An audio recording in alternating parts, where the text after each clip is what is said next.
శ్రీ గురుభ్యో నమ. శ్రీ మహాగణాధిపతయ నమ. శ్రీ సరస్వతి నమ. మిత్రులారా, వ్యాస మహర్షి రచించిన మహాభారత ఇతిహాసం యథాతథంగా చెప్పుకున్నాం. ఇందులో భాగంగా నిన్నటి వరకు ఆది సభ, అరణ్య, విరాట, ఉద్యోగ, భీష్మ, ద్రోణ, కర్ణ, శల్య, సౌప్తిక, స్త్రీ పర్వాలనే 11 పర్వాలు పూర్తి చేసాం. 12వదైన స్త్రీ శాంతి పర్వంలో కూడా మనం 97 అధ్యాయాలు పూర్తి చేసాం.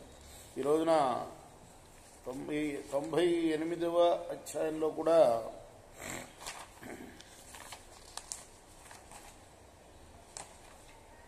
మనం 13 శ్లోకాల వరకు చెప్పుకున్నాం.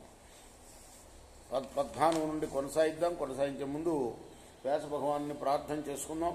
వ్యాసాయ విష్ణు రూపాయ వ్యాస రూపాయ విష్ణవే నమో వై బ్రహ్మనిధయే వాసిష్ఠాయ నమో నమః. నారాయణ నమస్కృత్య నరం చైవ నరోత్తమం దేవీం సరస్వతిం వ్యాసం తతో జయముదీరయేత్. సమర్థ గురు సాయినాథ్ మహారాజ్ కీ జయ. ఇంద్ర అంబరీష సంవాదం చెప్పుకుంటున్నాం. అంబరీషుడు యొక్క సేనాధిపతి సుదేవుడు అంబరీషుడికి కనిపించాడు ఆకాశంలో విహారం చేస్తూ, విమానంలో, దైవ విమానంలో, ఇంద్రలోకంలో. ఇప్పుడు అంబరీషుడు అడిగాడు ఇంద్రుణ్ణి, ఏమిటి నాకు కలగని భాగ్యం ఇతనికి ఎలా లభించిందంటే అతనికి అర్థ చెప్తున్నాడు అనమాట. ఒకప్పుడు నువ్వు నీ మంత్రి యొక్క చెడు మాటలను విని కొన్ని లక్షల మంది రాక్షసుల్ని చంపడం కోసం నీ సేనాధిపతిని పంపించావు కావాలని, అతను చనిపోవాలని.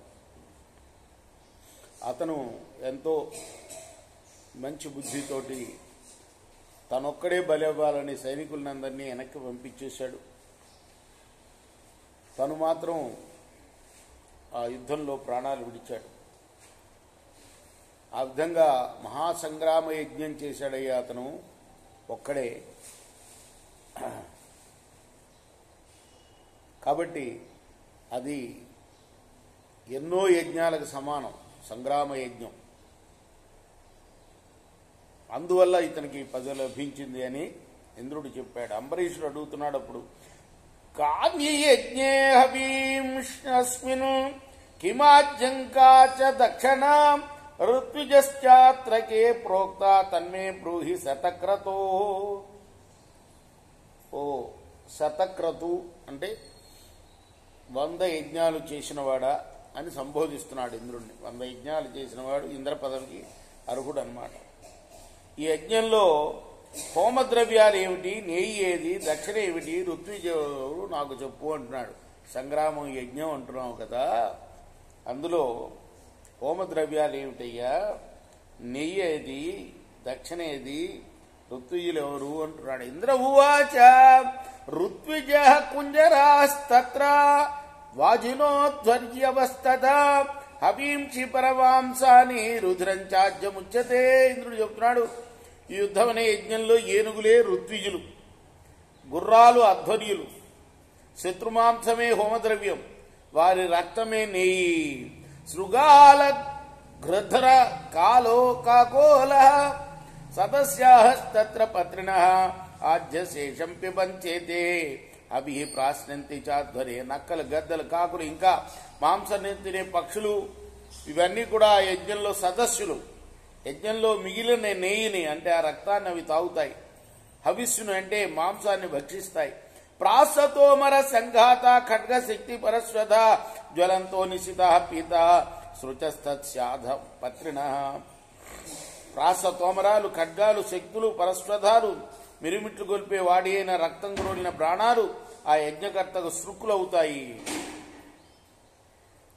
చాప వేగాయతీక్ష్ణ పరకాయావేదన రుజు సునిషద పిత సాయకశ్చ శృవో మహాన్. ధనుర్వేగానికి దూరంగా పడి అతి విస్తృతమై వాడిగా ఉండి శత్రు శరీరాల్ని చీల్చే సూటి అయిన పదునైన రక్తం దాహం గల బాణాలే యజ్ఞకర్త చేతిలోని మహాశ్రువాలు.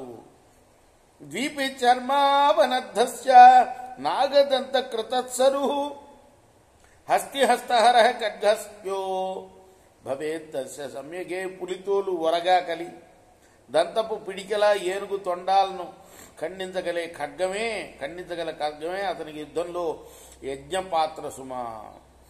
జ్వలితై నిశితై ప్రాసా శక్యస్తి సపరస్వతై సైక్యాయ సమయైస్తీక్ష్ణయ అభిఘాతో భవేద్వసు సంఖ్యా సమయ విస్తీర్ణం అభిజాతోద్భవం బహు. మండుతున్న వాడైన పూర్తిగా ఇనుంతో చేయబడ్డ పదును కలిగిన ప్రాస, శక్తి, రుష్టి, పరస్సు అనే ఆయుధాలతో కొట్టే దెబ్బలే కులీనుడు సంగ్రహించిన బహుసంఖ్యాకమైన సమయసాధ్యమైన నానా ద్రవ్యాలవుతాయి.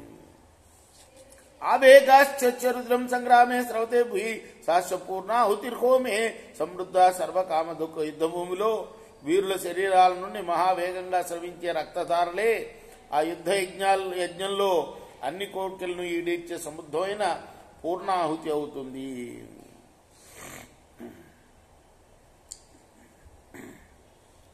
రేపు మనం 22వ శ్లోకం నుండి కొనసాగిద్దాం. కృష్ణార్పణమస్తు. సాయి కృష్ణార్పణమస్తు.